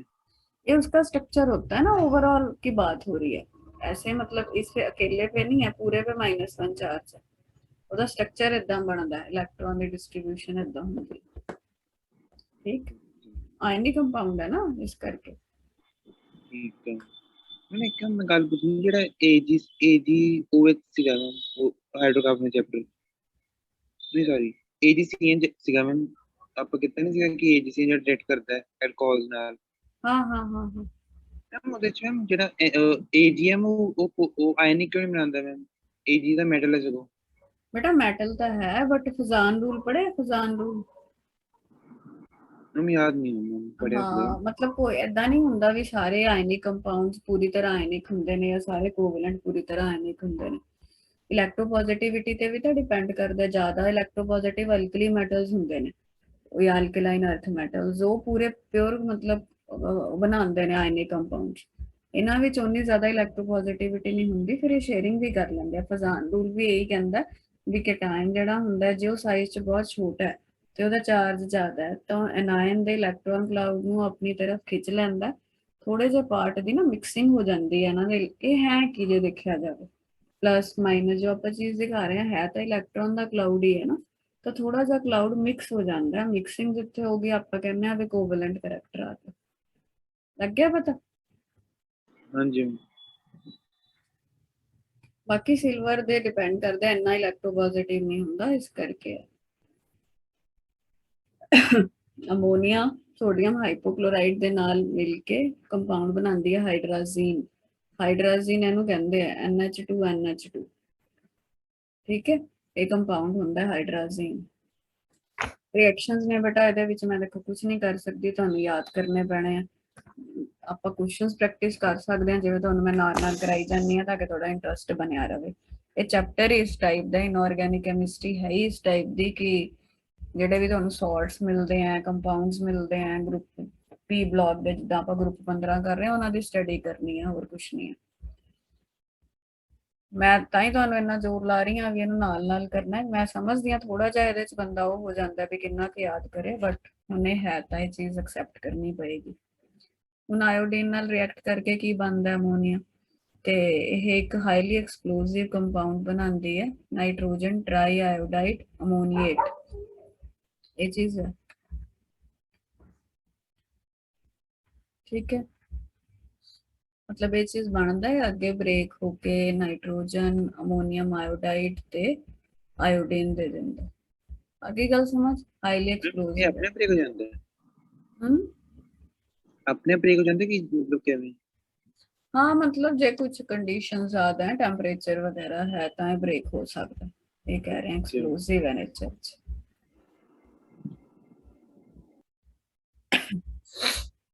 आगे है हरगुन, आवाज आ रही है? लेट हो गया बेटा, आया सी ਤੁਹਾਡਾ Yes, ਮੈਸੇਜ। मैम मैं मैथ की ट्यूशन से ਕਿੰਨੇ ਵਜੇ ਹੁੰਦੀ ਹੈ ਤੁਹਾਡੀ ਮੈਥ ਦੀ? 6 to 7 7 तो थोड़ा लेट हो जाता, फिर आना भी होता है ना घर। मतलब जे मैं रखनी है तो मैं 7:15 रखा करा या 7:30 है ना? Yes ma'am. ਤੁਸੀਂ ਮੈਨੂੰ ਦੱਸਿਆ ਕਰੋ ਬੇਟਾ ਪ੍ਰੋਪਰਲੀ, ਮੈਨੂੰ ਇਹ ਚੀਜ਼ ਕਨਵੇ ਹੀ ਨਹੀਂ ਸੀ, ਨਹੀਂ ਤਾਂ ਮੈਂ 7:30 ਰੱਖ ਲੈਂਦੀ। ਪੀਆ ਕਿਉਂ ਨਹੀਂ ਆਈ ਅੱਜ, ਕੀ ਹੋ ਗਿਆ? पिया कितने गई हुई है मैम। ਓਕੇ ਸੋ ਮੈਂ ਜਸ਼ਨ ਨੂੰ ਤਾਂ ਦੱਸਿਆ ਵੀ 2 ਦਿਨ ਮਤਲਬ ਹੁਣ ਆਮ ਨਾਟ ਸ਼ੋਰ ਕਿ ਕਲਾਸ ਲੱਗੇਗੀ ਕੱਲ ਜਾਂ ਪਰਸੋਂ ਜਾਂ ਨਹੀਂ ਲੱਗੇਗੀ। ਜੇ ਲੱਗੇਗੀ ਵੀ ਤਾਂ ਮੈਂ ਆਨਲਾਈਨ ਹੀ ਲਾਉਂਗੀ, ਠੀਕ ਹੈ। ਤੁਹਾਨੂੰ ਪਤਾ ਹੀ ਹੈ, ਦੱਸਿਆ ਹੀ ਹੋਇਆ, ਤੇ ਉਹਦਾ ਟਾਈਮ ਫਿਰ ਮੈਂ ਤੁਹਾਨੂੰ ਮੈਸੇਜ ਕਰ ਦੂੰਗੀ। ਜੇ ਕੋਈ ਦਿੱਕਤ ਹੋਈ ਟਾਈਮ ਵਿੱਚ ਤਾਂ ਪਲੀਜ਼ ਮੈਨੂੰ ਬੈਕ ਮੈਸੇਜ ਕਰ ਦਿਓ ਤਾਂ ਕਿ ਫਿਰ ਉਹਨੂੰ ਚੇਂਜ ਕੀਤਾ ਜਾ ਸਕੇ। ਹਾਂਜੀ, ਅੱਗੇ ਅਮੋਨੀਆ ਦਾ ਰਿਐਕਸ਼ਨ, ਉਹ ਰਿਕਾਰਡਿੰਗ ਸੁਣ ਲਈ ਸੀ ਅਰਗੁਨ? नहीं मैम, टेस्ट भी कर रही थी। ਰਜੇ ਉਹ ਤਾਂ 2 ਦਿਨ ਹੋ ਗਏ, ਉਹਨੂੰ ਸੁਣ ਲਓ, ਠੀਕ ਹੈ। ਪੀ ਬਲੌਕ ਦਾ ਸੀਗਾ, ਤੇ ਇਦਾਂ ਫਿਰ ਕੰਮ ਇਕੱਠਾ ਹੋ ਜਾਂਦਾ। ਤੇ ਬਾਇਓਮੋਲੀਕੂਲ ਤਿਆਰ ਹੋ ਗਿਆ ਚੰਗੀ ਤਰ੍ਹਾਂ? Yes ma'am. ਓਕੇ, ਟੈਸਟ ਕਿੱਦਾਂ ਹੋਇਆ? वधिया ही हुआ है शायद, बाकी पता। ਠੀਕ ਹੈ, ਹੁਣ ਇੱਕ ਕੰਮ ਕਰ, ਤੂੰ ਆਹ ਵਾਲਾ ਚੈਪਟਰ ਵੀ ਨਾਲ ਕਰਨਾ, ਐਲਕੋਹਲਸ ਫਿਨੋਲਸ। ਤੂੰ ਇਹਦੇ ਬਹੁਤ ਲੈਕਚਰ ਮਿਸ ਕੀਤੇ ਸੀ, ਬਿਮਾਰ ਸੀ ਉਦੋਂ, ਸਮਝ ਗਈ? ओके। ਇਹ ਵਾਲਾ ਚੈਪਟਰ ਤਿਆਰ ਕਰ ਲੈ, ਇਹਦਾ ਮੈਂ ਟੈਸਟ ਲਾਉਂਗੀ। ਹੁਣ ਲੈ ਤਾਂ ਬੇਟਾ ਬਾਅਦ ਚ ਹੀ ਪਾਉਂਗੀ, ਇਕੱਠਾ ਵਾਲਾ ਵੀ ਇੱਕ ਟੈਸਟ ਹੋਣਾ, ਬਟ ਤੇਰਾ ਮੈਂ ਅਲੱਗ ਵੀ ਲਾਉਂਗੀ ਤਾਂ ਕਿ ਤੇਰੀ ਚੈਪਟਰ ਦੀ ਤਿਆਰੀ ਹੋ ਜਾਏ। ਹਾਂਜੀ, ਅਗਲਾ ਹੈ ਰਿਐਕਸ਼ਨ ਵਿਦ ਕਲੋਰੀਨ। ਉਹਨੇ ਅਮੋਨੀਆ, ਠੀਕ ਹੈ। ਅਮੋਨੀਆ 2 ਤਰੀਕੇ ਨਾਲ ਕਲੋਰੀਨ ਨਾਲ ਰਿਐਕਟ ਕਰਦਾ ਹੈ। ਜੇ ਕਲੋਰੀਨ ਲਿਮਿਟਿਡ ਅਮਾਉਂਟ ਵਿੱਚ ਹੋਏ, ਇਹ ਵੀ ਕੁਐਸਚਨ ਬਹੁਤ ਆਉਂਦਾ ਆਬਜੈਕਟਿਵ ਚ। ਦੂਸਰੀ ਉਹ ਹੈਗੀ ਹੁੰਦੀ ਆਪਸ਼ਨ ਜੇ ਕਲੋਰੀਨ ਐਕਸੈਸ ਵਿੱਚ ਹੋ। ਅਮੋਨੀਆ ਨੇ ਕਲੋਰੀਨ ਨਾਲ ਰਿਐਕਟ ਕਰਨਾ, ਜੇ ਕਲੋਰੀਨ ਲਿਮਿਟਿਡ ਹੋਏਗਾ ਤਾਂ ਉਹ ਵੱਖਰੇ ਪ੍ਰੋਡਕਟ ਬਣਾਏਗਾ। ਕਿਹੜੇ ਕਿਹੜੇ ਪ੍ਰੋਡਕਟ ਦੇ ਨਾਮ ਕੀ ਹੈ? ਨਾਈਟ੍ਰੋਜਨ ਤੇ ਅਮੋਨੀਅਮ ਕਲੋਰਾਈਡ। ਜੇ ਕਲੋਰੀਨ ਐਕਸੈਸ ਹੋਏਗਾ ਤਾਂ ਉਹ ਇੱਕ ਕੰਪਾਊਂਡ ਬਣਾਉਂਦਾ ਹੈ ਜਿਹੜਾ ਨੇਚਰ ਵਿੱਚ ਐਕਸਪਲੋਸਿਵ ਹੁੰਦਾ, नाइट्रोजन ट्राइक्लोराइड प्लस HCl। तो इस पे क्वेश्चन बहुत आता है कि एक्सेस, और क्योंकि ये कंफ्यूजिंग हो सकता है लिमिटेड और एक्सेस में, तो ये आपको याद रखना है कि वो एक्सप्लोजिव कब बना रहा है, जब क्लोरीन एक्सेस में। समझ में आ गए रिएक्शंस? ਜਿਹੜਾ ਨਾਈਟ੍ਰੋਜਨ ਟ੍ਰਾਈਕਲੋਰਾਈਡ ਹੈ ਉਹ ਰਿਐਕਟ ਨਹੀਂ ਕਰਦਾ ਹੈ HCl ਨਾਲ? नहीं नहीं, एक कंपाउंड अलग बनेगा, वो ਇਹਦੇ ਨਾਲ ਨਹੀਂ ਰਿਐਕਟ ਕਰਦਾ। ਉਹ ਗੱਲ ਨਹੀਂ ਹੈ, ਆਪਣੇ ਆਪ 'ਚ ਹੀ ਉਹ ਐਕਸਪਲੋਸਿਵ, ਮਤਲਬ ਐਜ਼ ਐਕਸਪਲੋਸਿਵ ਯੂਜ਼ ਕੀਤਾ ਜਾ ਸਕਦਾ ਹੈ, ਕਹਿ ਰਹੇ ਨੇ, ਠੀਕ ਹੈ। मैम फिर भी ये जिਵੇਂ HCl ਜੇ ਰੇਟ ਕਰ ਦਿੱਤਾ ਤਾਂ ਇਹ ਵੀ ਮਤਲਬ ਉੱਤੇ ਐਕਸਪਲੋਜਨ ਕਰ ਹੀ ਸਕਦਾ ਹੈ। हाँ बट वो नहीं करता ना, ताई ये चीज दिखाई गई है, बस यही चीज याद रखनी है तुसी। ठीक है, ਨਾ ਫਿਰ ਇਹ ਪ੍ਰੋਡਿਊਸ ਕਿਵੇਂ ਹੁੰਦੇ ਨੇ ਦੋਵੇਂ ਇਕੱਠੇ ਜੇ ਬੰਦੇ ਨੇ ਫਿਰ ਸੈਪਰੇਟ ਕਿਵੇਂ ਕਰਦੇ ਨੇ HCl ਨੂੰ? ਰਾਜੇ ਉਹ ਤਾਂ ਬਹੁਤ ਸਾਰੀਆਂ ਹੁੰਦੀਆਂ ਨੇ ਨਾ, ਹੁਣ ਉਹ ਸਾਰੀ ਲੱਗੀ ਹੁੰਦੀ ਹੈ ਜਿਵੇਂ ਦੱਸਿਆ ਹੀ ਹੈ ਨਾ ਤੁਹਾਨੂੰ, ਕਮਰਸ਼ੀਅਲ ਲੈਵਲ ਤੇ ਕੋਈ ਚੀਜ਼ ਬਣਾਉਣੀ ਹੈ ਤਾਂ ਫਿਰ ਉਹ ਮਸ਼ੀਨਸ ਵਗੈਰਾ ਇੰਨਾ ਹਾਈ ਸਟਰਕਚਰ ਸਾਰਾ ਹੁੰਦਾ, ਉਹਨਾਂ ਨਾਲ ਚੀਜ਼ਾਂ ਹੁੰਦੀਆਂ ਨੇ ਸੈਪਰੇਟ। ਅਗਲਾ ਹੈ ਅਨੋਮਲਸ ਬਿਹੇਵੀਅਰ ਆਫ ਨਾਈਟ੍ਰੋਜਨ। ਸੁਣਿਆ ਤੁਸੀਂ ਇਹ ਵਰਡ ਕਦੇ?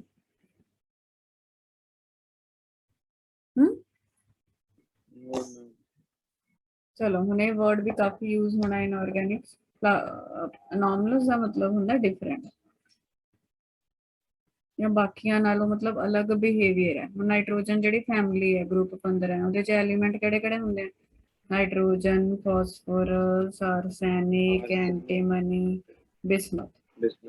ਜਿਹੜੇ ਵੀ ਬੇਟਾ ਐਸ ਤੇ ਪੀ ਬਲੌਕ ਹੈ ਉਹਨਾਂ ਦਾ ਜਿਹੜੇ ਵੀ ਉਹਨਾਂ ਵਿੱਚ ਗਰੁੱਪਸ ਨੇ, ਜਿੱਦਾਂ ਐਸ ਬਲੌਕ ਚ ਗਰੁੱਪ 1 ਤੇ ਗਰੁੱਪ 2 ਹੁੰਦਾ, ਪੀ ਬਲੌਕ ਚ 13 ਤੋਂ ਲੈ ਕੇ 18 ਤੱਕ ਹੁੰਦੇ ਨੇ।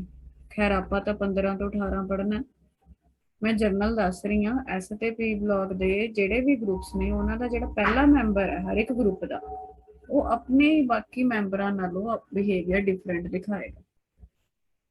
ਇਹਨੂੰ ਅਨੋਮਲਸ ਬਿਹੇਵੀਅਰ ਕਹਿੰਦੇ ਆ। ਯੂਜੂਅਲੀ ਕੀ ਹੁੰਦਾ, ਜਿਹੜਾ ਵੀ ਤੁਸੀਂ ਗਰੁੱਪ ਲੈਂਦੇ ਹੋ ਨਾ, ਗਰੁੱਪ ਨੂੰ ਕੀ ਬੋਲਦੇ ਆ, ਜਿਹੜੇ ਐਲੀਮੈਂਟਸ ਏਦਾਂ ਅਸੀਂ ਵਰਟੀਕਲ ਕਾਲਮ 'ਚ ਰੱਖਦੇ ਹਾਂ ਉਹਨੂੰ ਅਸੀਂ ਗਰੁੱਪ ਕਹਿੰਦੇ ਆ। ਗਰੁੱਪ ਵਿੱਚ ਉਹੀ ਮੈਂਬਰ ਰੱਖੇ ਜਾਂਦੇ ਹੁੰਦੇ ਨੇ ਜਿਨ੍ਹਾਂ ਦੀਆਂ ਪ੍ਰੋਪਰਟੀਜ਼ ਮੈਚ ਕਰਦੀਆਂ, ਠੀਕ ਹੈ। ਬਟ ਐਸ ਤੇ ਪੀ ਬਲੌਕ ਦੇ ਹਰ ਇੱਕ ਗਰੁੱਪ ਦਾ ਪਹਿਲੇ ਮੈਂਬਰ ਦਾ ਬਿਹੇਵੀਅਰ ਅਨੋਮਲਸ ਪਾਇਆ ਜਾਂਦਾ ਹੈ। ਆਪਦੇ ਹੀ ਘਰਦਿਆਂ ਨਾਲ ਰੁੱਸਿਆ ਹੋਇਆ, ਉਹ ਕਹਾਣੀ ਹੈ ਇੱਕ ਤਰੀਕੇ ਦੀ। ਲੱਗੀ ਮਤਲਬ ਸਮਝ ਆ ਗਿਆ ਕੀ ਹੈ? ਯੈਸ ਅਰਗੁਨ? Yes ma'am. ਹੁਣ ਇਹਦਾ ਰੀਜ਼ਨ ਦੇਖਣਾ ਵੀ ਅਨੋਮਲਸ ਬਿਹੇਵੀਅਰ ਹੁੰਦਾ ਕਿਉਂ ਹੈ ਨਾ, ਇਹ ਜਾਂ ਕੀ ਹੈ ਵੀ ਇਹਦਾ ਬਿਹੇਵੀਅਰ ਆਪਦੇ ਹੀ ਮੈਂਬਰਸ ਨਾਲੋਂ ਡਿਫਰੈਂਟ ਹੋ ਜਾਂਦਾ। ਇਹ ਜਿਹੜੇ ਰੀਜ਼ਨਸ ਲਿਖੇ ਨੇ ਤੁਸੀਂ ਦੇਖ ਰਹੇ ਹੋ, ਇਟ ਇਜ਼ ਡਿਊ ਟੂ, ਇਹ ਰੀਜ਼ਨ ਹਰ ਕਿਤੇ ਅਪਲਾਈ ਹੋਣਗੇ। ਹਰ ਕਿਤੇ ਮੇਰੇ ਕਹਿਣ ਦਾ ਮਤਲਬ ਜਦੋਂ ਵੀ ਅਨੋਮਲਸ ਵਾਲਾ ਕੁਐਸਚਨ ਆਏਗਾ ਰੀਜ਼ਨ ਇਹੀ ਹੁੰਦੇ ਨੇ। ਤੁਸੀਂ ਕੋਈ ਵੀ ਗਰੁੱਪ ਦੇਖੋ, 13 ਦੇਖੋ, 14 ਦੇਖੋ, 1 ਦੇਖੋ, ਗਰੁੱਪ ਪਹਿਲਾ ਦੇਖੋ, ਦੂਸਰਾ ਦੇਖੋ, ਤੁਹਾਨੂੰ ਪਤਾ ਹੈ ਵੀ ਡਾਊਨ ਦਾ ਗਰੁੱਪ ਸਾਈਜ਼ ਵੱਧਦਾ। ਇਹਦਾ ਮਤਲਬ ਜਿਹੜਾ ਪਹਿਲਾ ਮੈਂਬਰ ਹੈ ਕੀ ਉਹਦਾ ਸਾਈਜ਼ ਸਮॉलेस्ट ਹੋਏਗਾ? Please reply. Yes yes ma'am. अब बेटा जब साइज स्मॉलेस्ट होता है ना तो उसकी कुछ प्रॉपर्टीज चेंज हो जाती होती हैं। क्या प्रॉपर्टीज चेंज हो जाती हैं? जो आयनाइजेशन एंथैल्पी, आपको याद है हरगुन क्या होता था आयनाइजेशन एंथैल्पी? हमने उस दिन डिस्कस किया था जिस दिन मान्या के साथ हमने क्लास की थी, इधर उधर बैठे थे तुम लोग। आयनाइजेशन एंथैल्पी बताओ।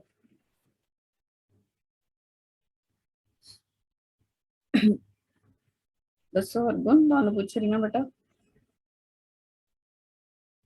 नहीं जशन?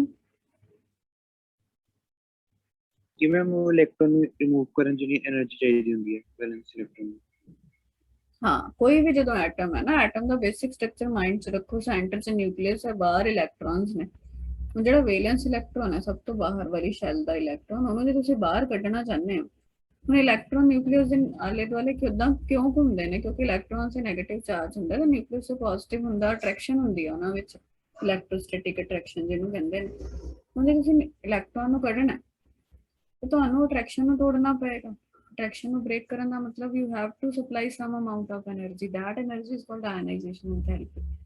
Now imagine if the atom is smallest in size, है ना, तो इतना छोटा है बेचारा कि उसका जो वैलेंस इलेक्ट्रॉन है वो बहुत पास होगा न्यूक्लियस के, isn't it? Can you imagine this thing? वो बहुत पास है तो उसको निकालने के लिए भी तो एनर्जी ज्यादा लगेगी ना। तो जो पहला एलिमेंट है ड्यू टू स्मॉलर साइज उसकी आयनाइजेशन एंथैल्पी बहुत बढ़ जाती है। आयनाइजेशन एंथैल्पी जब बढ़ गई तो उसका बिहेवियर डिफरेंट हो जाता है। ठीक है, अगला रीजन की है हाईएस्ट इलेक्ट्रोनेगेटिविटी। इलेक्ट्रोनेगेटिविटी की ਹੁੰਦਾ याद है?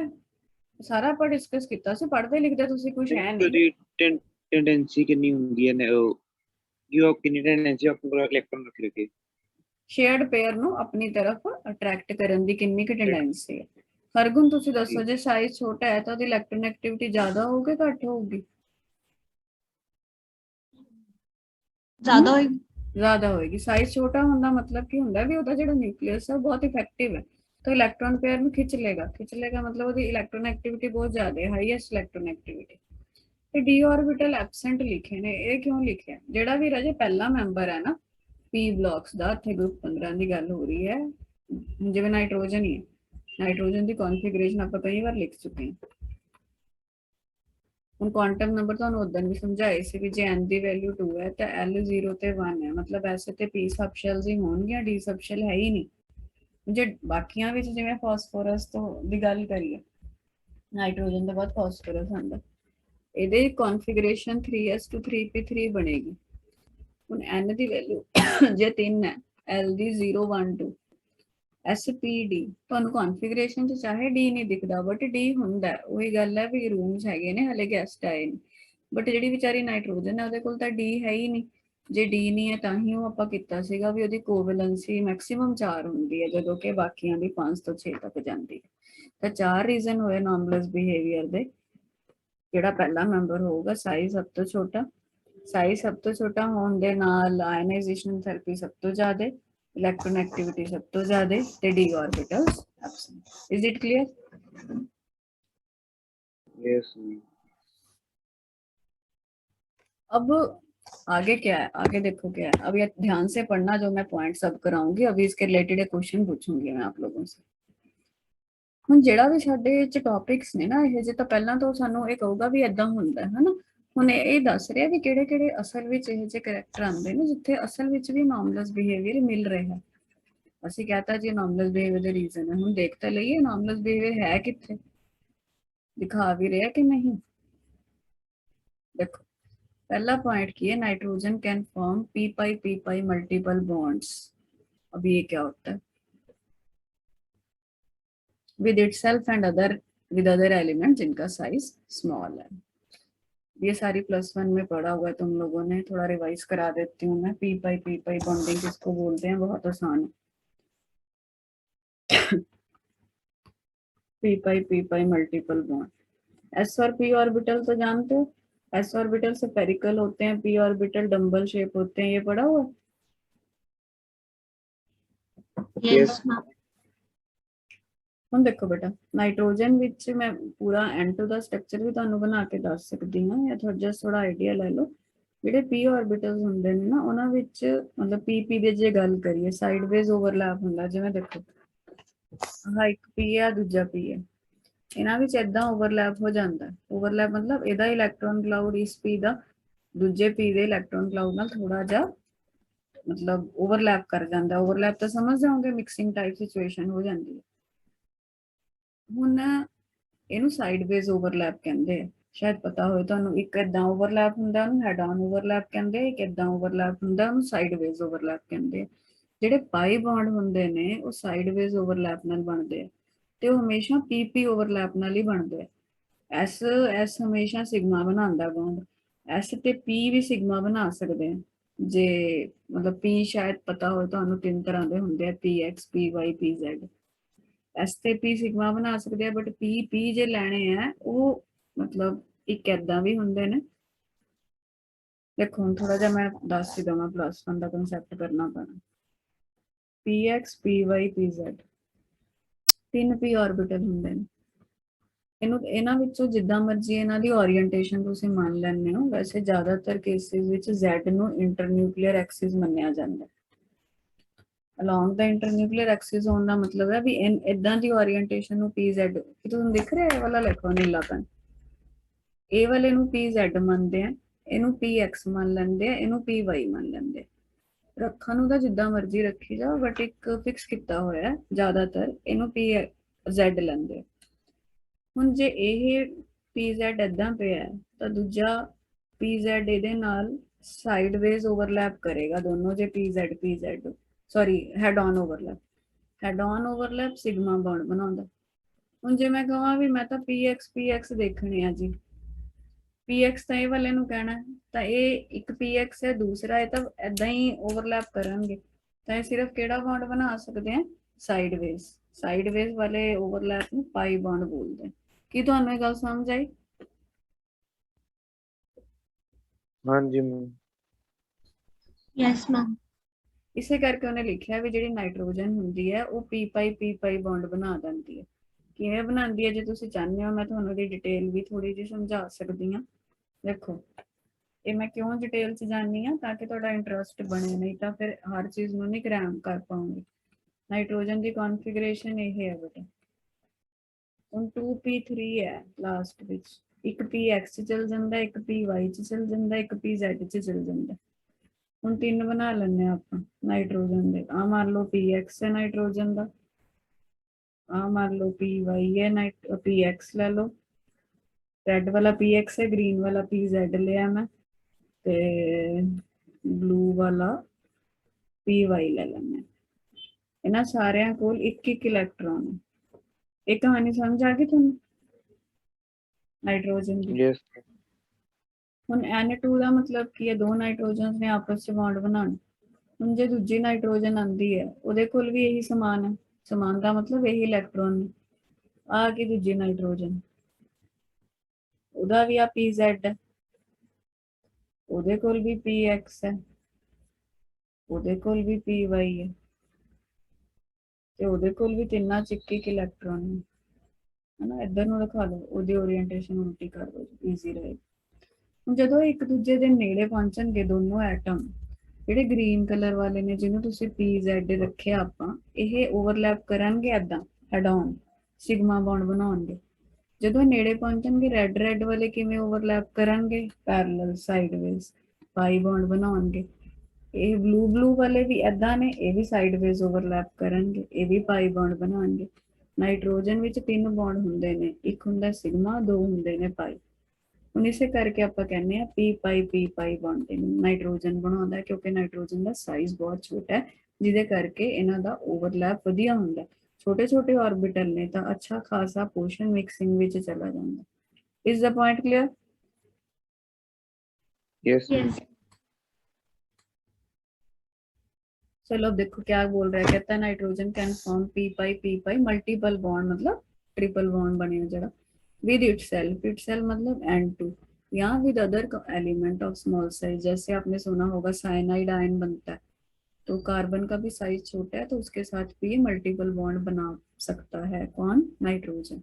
ऑक्सीजन के साथ भी बना लेता है ये हम ऑक्साइड्स में पढ़ेंगे नाइट्रोजन के। क्यों बना लेता है ये पी पाई क्योंकि इसका साइज छोटा है। उससे क्या होता है, it can show effective overlap. अभी हमने बताया ना, अच्छा खासा पोर्शन मिक्स हो जाता है। Other members of the group can not form P pi ये इंपॉर्टेंट है। अदर मेंबर का क्या मतलब है, नाइट्रोजन फैमिली के होर मेंबर केड़े ने पता ही है ਤੁਹਾਨੂੰ, ਫਾਸਫੋਰਸ, ਆਰਸੈਨਿਕ, ਹਨਾ। ਹੁਣ ਉਹ ਜਿਹੜੇ ਮੈਂਬਰ ਨੇ ਉਹ ਨਾਈਟ੍ਰੋਜਨ ਤੋਂ ਵੱਡੇ ਨੇ ਸਾਰੇ, ਸਾਈਜ਼ ਵੱਡਾ। ਹੁਣ ਬੇਟਾ ਜੀ ਜੇ ਸਾਈਜ਼ ਵੱਡਾ ਹੈ ਤਾਂ ਉਹਨਾਂ ਦੇ ਆਰਬਿਟਲਸ ਵੀ ਵੱਡੇ ਹੋਣਗੇ। ਜੇ ਮੈਂ ਨਾਈਟ੍ਰੋਜਨ ਦਾ ਆਰਬਿਟਲ ਕਹਿ ਰਹੀ ਹਾਂ ਉਹ ਛੋਟਾ ਹੈ, ਮੰਨ ਲਓ ਮੈਂ ਆਰਸੈਨਿਕ ਦਾ ਆਰਬਿਟਲ ਕਹਾਂ ਹੈ ਤਾਂ p ਬਟ ਵੱਡਾ। ਜੇ ਵੱਡੇ ਆਰਬਿਟਲਸ ਹੁੰਦੇ ਆ ਬੇਟਾ, ਉਹਨਾਂ ਦੀ ਓਵਰਲੈਪ ਉਨੀ ਵਧੀਆ ਨਹੀਂ ਹੁੰਦੀ ਜਿੰਨੀ ਛੋਟੇ ਆਰਬਿਟਲਸ ਦੀ ਹੋ ਜਾਂਦੀ ਹੈ। ਹੁੰਦੀ ਤਾਂ ਹੈ ਪਰ ਥੋੜਾ ਜਿਹਾ ਪੋਰਸ਼ਨ ਜਾਂਦਾ ਮਿਕਸਿੰਗ ਵਿੱਚ। ਸਮਝ ਰਹੇ ਹੋ ਗੱਲ? ਜੇ ਮੈਂ ਨੇੜੇ ਦਿਖਾਵਾਂ ਮਤਲਬ ਥੋੜਾ ਜਿਹਾ ਪੋਰਸ਼ਨ ਜਾਏਗਾ, ਛੋਟਿਆਂ ਦਾ ਜ਼ਿਆਦਾ ਜਾਂਦਾ।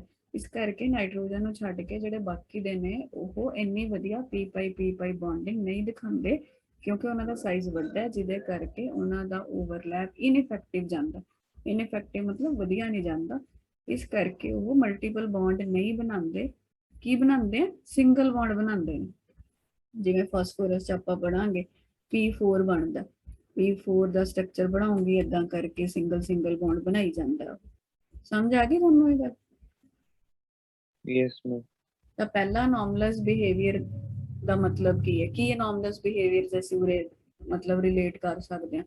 ਅਸੀਂ ਕਹਿ ਸਕਦੇ ਹਾਂ ਜੀ ਨਾਈਟ੍ਰੋਜਨ ਪੀ ਪਾਈ ਬੌਂਡ ਬਣਾਉਂਦਾ, ਜਦੋਂ कि बाकी मेंबर्स पी पाई बॉन्ड उतने इफेक्टिव नहीं बनाते, वो सिंगल कोवेलेंट बॉन्ड बनाते हैं।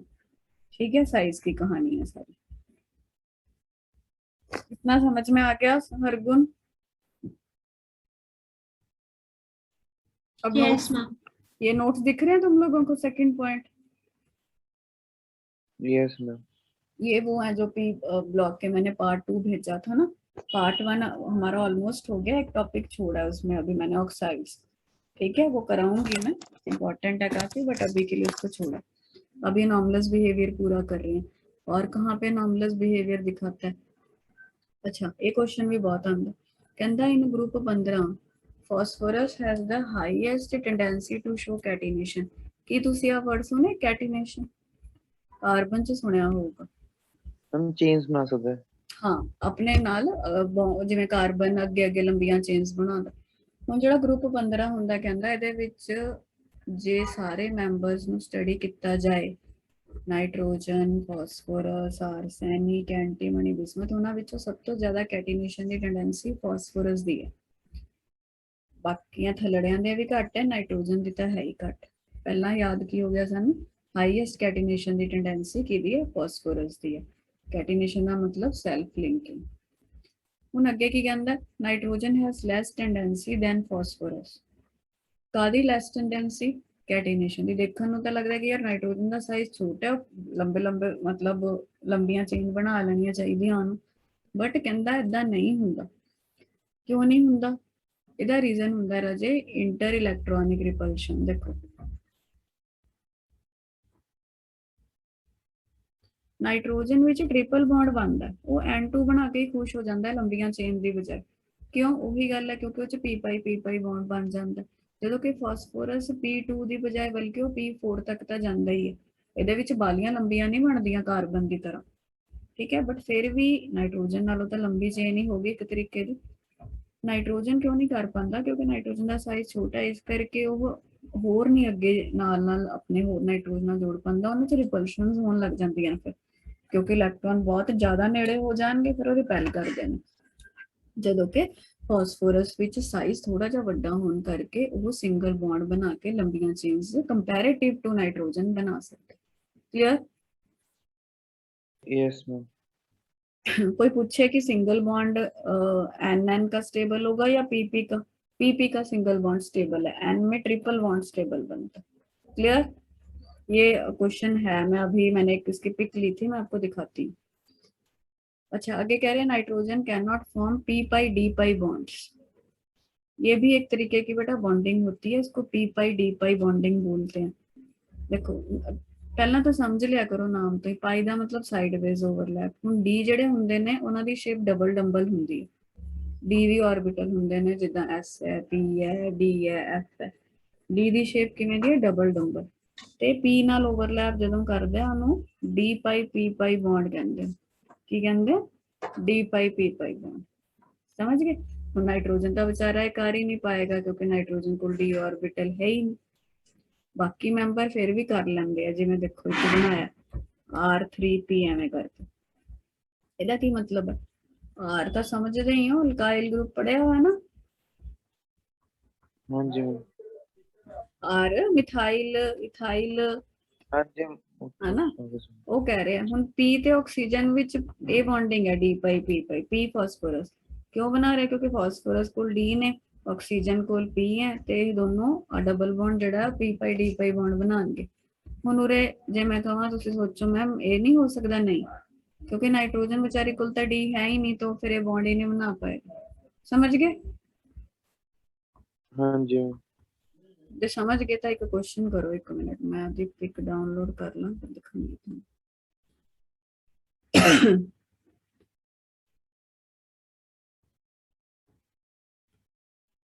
देखो, दिख रहा है?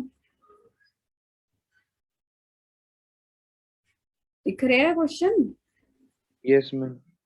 ਅਰਗੁਨ ਬੇਟਾ, ਮੈਂ ਜਸ਼ਨ ਨੂੰ ਤਾਂ ਦੱਸਿਆ ਸੀ ਵਿੱਚ ਮੈਂ ਨਾ ਆਬਜੈਕਟਿਵ ਕੁਐਸਚਨ ਏਦਾਂ ਪਿਕ ਸ਼ੇਅਰ ਕਰਕੇ, ਜਾਂ ਜਿਵੇਂ ਮੰਨ ਲਓ ਆਫਲਾਈਨ ਕਲਾਸ ਲੱਗਦੀ ਹੈ ਉਦੋਂ ਤਾਂ ਚਲੋ ਮੈਂ ਲਿਖਵਾਈ ਦਿਆ ਕਰੂੰਗੀ। ਹੁਣ ਮੈਂ ਇਹਦੇ ਨੋਟਸ ਤੁਹਾਨੂੰ ਸਾਰੇ ਮਤਲਬ ਆਪਣੇ ਹੈਂਡ ਰਿਟਨ ਨੋਟਸ ਭੇਜੂੰਗੀ ਸਕੈਨ ਕਰ ਕਰਕੇ। 2 ਪਾਰਟ ਭੇਜੇ, ਹਲੇ ਕਾਫੀ ਰਹਿੰਦੇ ਨੇ। ਗੱਲ ਇਹ ਆ ਵੀ ਜਿਹੜੇ ਆਬਜੈਕਟਿਵ ਇਹਦੇ ਕੁਐਸਚਨ ਨੇ ਉਹ ਤੁਸੀਂ ਵਿੱਚ ਲਿਖੀ ਜਾਣੇ ਨੇ, ਜਿਹੜੇ ਮਤਲਬ ਜਿਵੇਂ ਆਨਲਾਈਨ ਕਲਾਸ ਲੱਗਦੀ ਹੈ, ਬਾਅਦ ਚੋਂ ਲਿਖ ਲਿਆ ਕਰੋ, ਰਿਕਾਰਡਿੰਗ ਦੇਖ ਲਿਆ ਕਰੋ, ਜਾਂ ਆਪਣੀ ਫੋਟੋ ਖਿੱਚ ਲਓ। ਤਾਂ ਹੁਣ ਦੇਖੋ, ਨਾਈਟ੍ਰੋਜਨ ਫਾਰਮ ਕਹਿੰਦਾ stable N2, but phosphorus is converted to P4 from P2, मतलब P2 ਤੋਂ P4 ਤੱਕ ਜਾ ਸਕਦਾ ਹੈ, ਨਾਈਟ੍ਰੋਜਨ ਨਹੀਂ ਜਾਂਦਾ। ਰੀਜ਼ਨ ਪੁੱਛ ਰਿਹਾ, ਆਨਸਰ ਦੱਸੋ ਕਿਹੜਾ ਠੀਕ ਹੈ।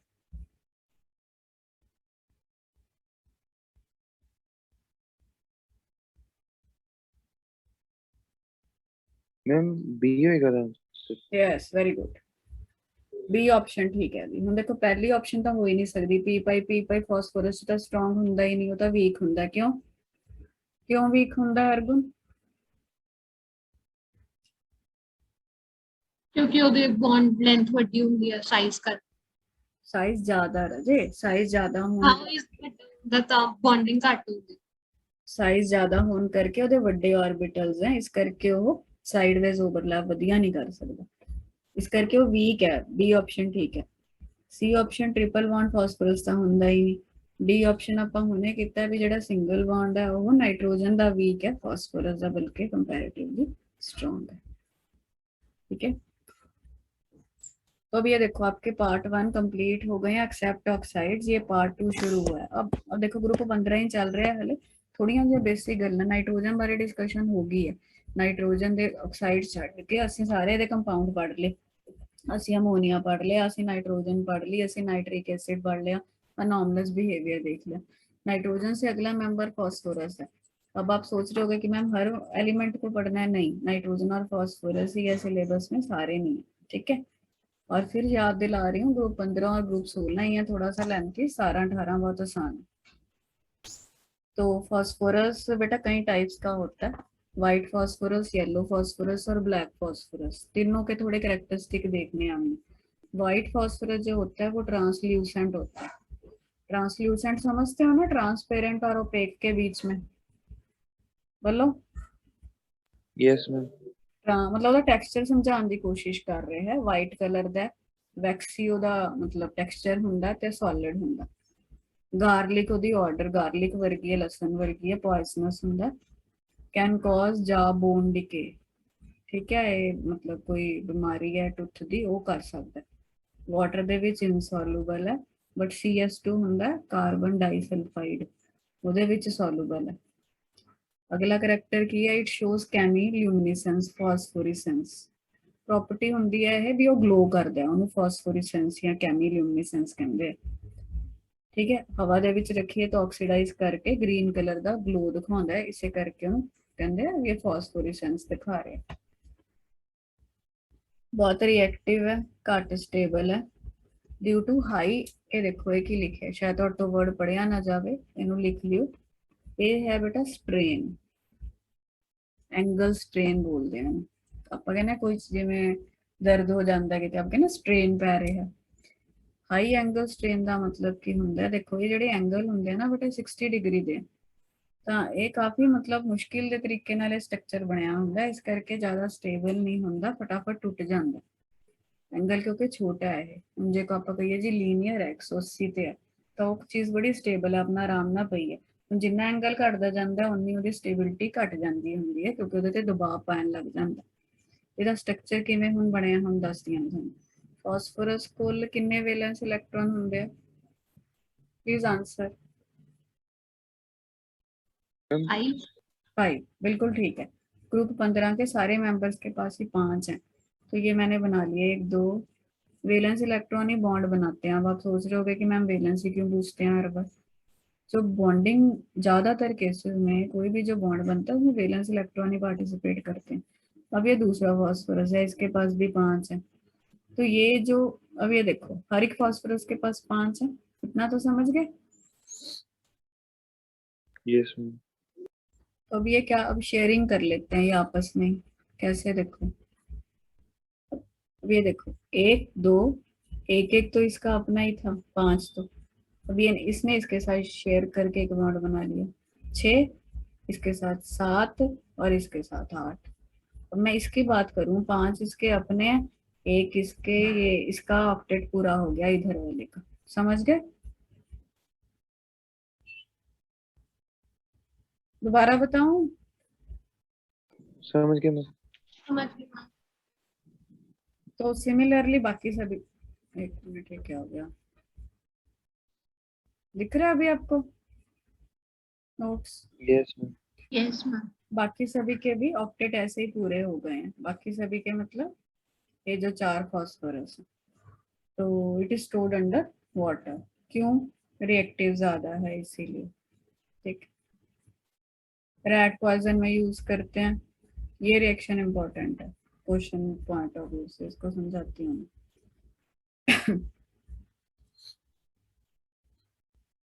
अब ये देखो, डिस्प्रपोर्शनेशन का मतलब समझाया था तुम लोगों को, याद है क्या? ਕੀ ਮੈਮ ਉਸ ਰਿਐਕਸ਼ਨ ਚ ਆਕਸੀਡੇਸ਼ਨ ਹੋਣੀ ਤੇ ਰਿਡਕਸ਼ਨ ਹੋਣੀ ਹੈ। ਹਾਂ, ਹੁਣ ਜੇ ਮੈਂ ਤੁਹਾਨੂੰ ਪੁੱਛਾਂ ਕਿ ਜਿਹੜਾ P4 ਹੈ ਇਹਦੇ ਵਿੱਚ ਫਾਸਫੋਰਸ ਦੀ ਆਕਸੀਡੇਸ਼ਨ ਸਟੇਟ ਦੱਸੋ, ਤੁਸੀਂ ਕੀ ਕਹੋਗੇ? 0 ਹੁੰਦੀ ਹੈ ਬੇਟਾ। ਜਦੋਂ ਵੀ ਕੋਈ ਐਲੀਮੈਂਟ ਆਪਣੀ ਨੈਚੁਰਲ ਫਾਰਮ ਵਿੱਚ ਮਿਲਦਾ ਨਾ, ਜਿਵੇਂ ਮੈਂ ਆਕਸੀਜਨ ਦੀ ਨੈਚੁਰਲ ਫਾਰਮ O2 ਹੈ, ਨਾਈਟ੍ਰੋਜਨ ਦੀ ਨੈਚੁਰਲ ਫਾਰਮ N2 ਹੈ, ਹਾਈਡਰੋਜਨ ਦੀ ਨੈਚੁਰਲ ਫਾਰਮ H2 ਹੈ। ਐਲੀਮੈਂਟ ਜੇ ਆਪਣੀ ਨੈਚੁਰਲ ਫਾਰਮ ਚ ਹੈ ਤਾਂ ਉਹਦੀ ਆਕਸੀਡੇਸ਼ਨ ਨੰਬਰ ਹਮੇਸ਼ਾ 0 ਹੁੰਦੀ ਹੈ। ਫਾਸਫੋਰਸ ਦੀ ਨੈਚੁਰਲ ਫਾਰਮ P4 ਹੈ। ਹੁਣ ਜੇ ਇਹ ਅਲਕਲੀ ਨਾਲ ਰਿਐਕਟ ਕਰੇ ਤਾਂ ਇਹ ਡਿਸਪ੍ਰੋਪੋਰਸ਼ਨੇਸ਼ਨ ਕਰਦਾ। ਕਿਉਂ? ਦੇਖੋ ਦੋ ਕੰਪਾਊਂਡ ਬਣਾ ਰਿਹਾ, ਇੱਕ PH3, PH3 ਦਾ ਨਾਮ ਹੁੰਦਾ ਫਾਸਫੀਨ। ਮੈਂ ਤੁਹਾਨੂੰ ਕਹਾਂ ਜੀ ਫਾਸਫੀਨ ਚ ਫਾਸਫੋਰਸ ਦਾ ਆਕਸੀਡੇਸ਼ਨ ਨੰਬਰ ਕੱਢ ਦੋ, ਤੁਸੀਂ ਕਹੋਗੇ ਮੈਮ X, 3 ਹਾਈਡਰੋਜਨ ਨੇ, ਹਾਈਡਰੋਜਨ ਦਾ +1 ਹੁੰਦਾ =0, ਤਾਂ ਇੱਥੇ ਫਾਸਫੋਰਸ ਦਾ -3 ਆਊਗਾ। ਇੱਕ ਹੋਰ ਕੰਪਾਊਂਡ ਵੀ ਇਹ ਨਾਲ ਬਣਾਉਂਦਾ, ਇਹਨੂੰ ਕਹਿੰਦੇ ਆ ਸੋਡੀਅਮ ਹਾਈਪੋਫਾਸਫਾਈਟ, NaH2PO2। ਕੀ ਨਾਮ ਹੈ? ਸੋਡੀਅਮ ਹਾਈਪੋਫਾਸਫਾਈਟ। ਹੁਣ ਉਰੇ ਮੈਂ ਫਾਸਫੋਰਸ ਦਾ ਕੱਢਣਾ, ਹੁਣ ਇਹ ਕੱਢਣ ਦੇ ਦੋ ਤਰੀਕੇ ਆ, ਇਹ ਤੁਸੀਂ ਆਇਨ ਲੈਣਾ ਤਾਂ ਵੀ ਕੱਢ ਲਓ, ਪੂਰਾ ਲੈਣਾ ਤਾਂ ਵੀ ਕੱਢ ਲਓ। ਚਲੋ ਪੂਰਾ ਲੈ ਲਓ, ਫਾਸਫੋਰਸ ਇੱਕ ਹੈ, ਉਹਨੂੰ X ਮੰਨ ਲਿਆ। ਸੋਡੀਅਮ ਦਾ ਇੱਕ ਹੁੰਦਾ ਪਤਾ, ਹਾਈਡਰੋਜਨ ਦਾ ਇੱਕ ਦੇ ਇੱਕ ਹੁੰਦਾ, 2 ਹਾਈਡਰੋਜਨ ਨੇ, ਮੈਂ ਇਕੱਠਾ 2 ਲਿਖਤਾ। ਆਕਸੀਜਨ ਤੇ ਇੱਕ ਤੇ -2 ਹੁੰਦਾ, 2 ਨੇ -4 =0। ਕੀ ਇਹ ਸਮਝ ਆਇਆ ਮੈਂ ਕਿਵੇਂ ਕੀਤਾ? ਹਾਂਜੀ ਤਾਂ X ਦੀ ਵੈਲਿਊ ਜੇ ਕੱਢ ਕੇ ਦੇਖੋ ਤਾਂ +1 ਆ ਰਹੀ ਹੈ, ਤਾਂ ਇੱਥੇ ਫਾਸਫੋਰਸ ਦਾ -3 ਹੈ, ਇੱਥੇ +1 ਹੈ, ਤਾਂ ਫਾਸਫੋਰਸ ਦੇਖੋ 0 ਤੋਂ -3 ਵੀ ਗਿਆ ਤੇ ਫਾਸਫੋਰਸ 0 ਤੋਂ +1 ਵੀ ਗਿਆ। ਹੁਣ ਮੇਰਾ ਇਹ ਕੁਐਸਚਨ ਹੈ, ਜਦੋਂ 0 ਤੋਂ ਪਲੱਸ ਚ ਜਾਂਦਾ ਹੈ ਇਹਦਾ ਮਤਲਬ ਉਹਦੀ ਆਕਸੀਡੇਸ਼ਨ ਹੋਈ ਕਿ ਰਿਡਕਸ਼ਨ? Ma'am oxidation. ਹਾਂ, ਜੇ ਆਕਸੀਡੇਸ਼ਨ ਨੰਬਰ ਵੱਧ ਰਿਹਾ ਇਹਦਾ ਮਤਲਬ ਉਹਨੇ ਲੂਜ਼ ਕੀਤੇ ਨੇ। ਇੱਥੇ ਆਕਸੀਡੇਸ਼ਨ, ਹੁਣ ਜੇ 0 ਤੋਂ -3 ਜਾ ਰਿਹਾ ਇਹਦਾ ਮਤਲਬ ਉਹਦੀ ਕੀ ਹੋਈ? ਰਿਡਕਸ਼ਨ। ਤਾਂ ਇਹ ਡਿਸਪ੍ਰੋਪੋਰਸ਼ਨੇਸ਼ਨ ਦੀ ਐਗਜ਼ਾਮਪਲ ਹੋਗੀ। ਠੀਕ ਹੈ ਜੀ, ਇਹ ਜਿੱਥੇ ਵੀ ਇਹ ਆਏ ਨਾ ਡਿਸਪ੍ਰੋਪੋਰਸ਼ਨੇਸ਼ਨ, ਉਹ ਤਾਂ ਮਤਲਬ ਬਹੁਤ ਇੰਪੋਰਟੈਂਟ ਹੈ ਮੰਨਣਾ। ਅੱਗੇ ਕੀ ਕਹਿੰਦਾ? It can be formed by heating phosphate rock. ਠੀਕ ਹੈ, ਬਣਾਉਣ ਦਾ ਥੋੜਾ ਇਹਨੇ ਦੱਸਿਆ ਕਿ ਫਾਸਫੇਟ ਰੌਕ ਹੈਗੇ ਆ, ਇਹ ਕੈਲਸ਼ੀਅਮ ਫਾਸਫੇਟ ਹੈ। ਫਾਰਮੂਲਾ ਕਿਵੇਂ ਬਣਿਆ ਕੈਲਸ਼ੀਅਮ ਫਾਸਫੇਟ ਦਾ? ਕੈਲਸ਼ੀਅਮ ਦੀ ਵੈਲੈਂਸੀ 2, ਫਾਸਫੇਟ ਹੁੰਦਾ PO4 3-, ਤਾਂ ਕੀ ਬਣਿਆ? Ca3। ਸਮਝ ਗਏ? Yes ma'am. PO4 whole twice. ਕਹਿੰਦਾ ਜੇ ਇਹਨੂੰ ਸਿਲਿਕਾ ਹੁੰਦਾ ਬੇਟਾ SiO2, ਇਹਦੇ ਨਾਲ ਟਰੀਟ ਕਰੀਏ ਤਾਂ ਆ ਤੁਹਾਡੇ ਕੋਲ ਕੰਪਾਊਂਡਸ ਜਿਹੜੇ ਹੈ ਬਣਦੇ ਆ, ਕੈਲਸ਼ੀਅਮ ਸਿਲੀਕੇਟ ਬਣ ਗਿਆ। ਠੀਕ ਹੈ, ਇਹ ਆਪਾਂ ਉੱਥੇ ਵੀ ਪੜਿਆ ਸੀ, ਸ਼ਾਇਦ ਤੁਹਾਨੂੰ ਯਾਦ ਹੋਏ, ਕਾਫੀ ਟਾਈਮ ਹੋ ਗਿਆ, ਸਲੈਗ ਬਣਦੀ ਸੀ ਆਇਰਨ ਦੀ ਐਕਸਟ੍ਰੈਕਸ਼ਨ ਚ ਪੜਾਇਆ ਸੀ ਤੁਹਾਨੂੰ, ਲੱਗ ਗਿਆ ਪਤਾ? Yes ma'am. ਠੀਕ ਹੈ, ਐਂ ਅਗਲਾ ਰਿਐਕਸ਼ਨ ਹੈ, ਇਹ ਸਾਰੇ ਰੌਕਸ ਵਗੈਰਾ ਚ ਮਿਲਦਾ ਨਾ, ਫਾਸਫੋਰਸ ਆਕਸਾਈਡ ਕਾਰਬਨ ਦੇ ਨਾਲ ਵੀ ਬਣਾ ਸਕਦੇ। ਠੀਕ ਹੈ, ਤੇ ਹੁਣ ਦੇਖੋ ਇਹ ਜਿਹੜਾ ਗਰੁੱਪ ਤੁਹਾਡਾ ਹੈਗਾ, ਇੱਕ ਮਿੰਟ, ਲੈਟ ਮੀ ਚੈੱਕ ਦਿਸ ਨੋਟਸ।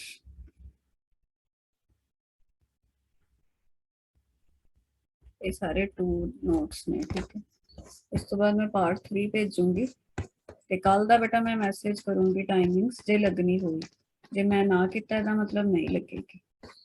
ਠੀਕ ਹੈ, ਆ ਕੇ ਮੈਂ ਤੁਹਾਨੂੰ ਜ਼ਿਆਦਾ ਪੜ੍ਹਾ ਦੂੰਗੀ, ਉਹਦੇ ਤੁਸੀਂ ਫਿਰ ਮੈਂ ਕਹਿ ਰਹੀ ਹਾਂ ਆਪਣਾ ਜਿੰਨਾ ਹੈ 4 ਚੈਪਟਰਸ ਤਾਂ ਅਸੀਂ ਆਲਰੇਡੀ ਕਰ ਚੁੱਕੇ ਹਾਂ।